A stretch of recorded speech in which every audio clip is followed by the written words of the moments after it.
In February 2004, 21-year-old nursing student Maura Murray disappeared on a remote road in New Hampshire. Her black Saturn car was found crashed against a snowbank. The airbags had deployed, the doors were locked, but Maura herself was gone. No footprints in the snow, no belongings left behind, and no explanation for her sudden disappearance.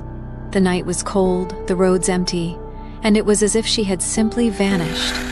In the days before she vanished, Maura had been acting strangely. She emailed her college professors, claiming she needed a week off due to a death in her family. There was no death. She then withdrew $280 from an ATM. Security cameras showed her standing calmly, almost expressionless. Later, she bought several bottles of alcohol and carefully placed them in her car. She began driving north alone, without telling anyone where she was going, and without leaving a note. Around 7 in the evening, a local bus driver noticed her car in a snowbank along Route 112. He stopped to offer help and saw Maura looking shaken but uninjured. She insisted she had already called for roadside assistance. Phone records later proved no such call had been made. The bus driver offered to contact the police for her, but she refused. Minutes later, he continued on his route. When police arrived, the car was still there. The airbags were deployed, and some of the alcohol she had bought was spilled inside. Her phone, keys, and backpack were missing. What stood out most to investigators was the lack of footprints. There were no tracks leading into the surrounding woods or down the road. It was as if she had disappeared into thin air.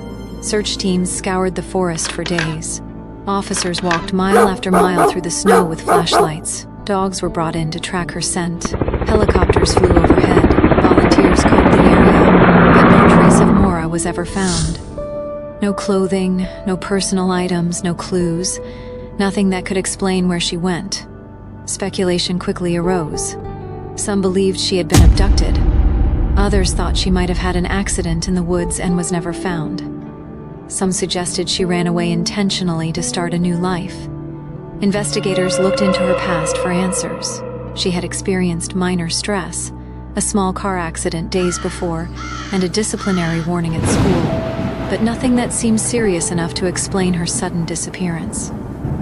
Her family believed she wouldn't leave without a plan, yet no plan was ever found. Over the years, alleged sightings appeared across different towns and states, but none were confirmed. The remote roads, dense forests, and harsh winter weather hid any potential clues. Maura's disappearance became one of the most perplexing unsolved cases in New Hampshire. No remains, no belongings, and no evidence pointed to what really happened that night. Every theory, from abduction to accident to voluntary disappearance, remains unproven. The mystery endures. Every unanswered question deepens it. Was it an accident, an abduction, or a choice to disappear? The truth remains hidden in the cold New Hampshire woods, and perhaps it will stay that way forever. A chilling reminder of how quickly someone can vanish without a trace.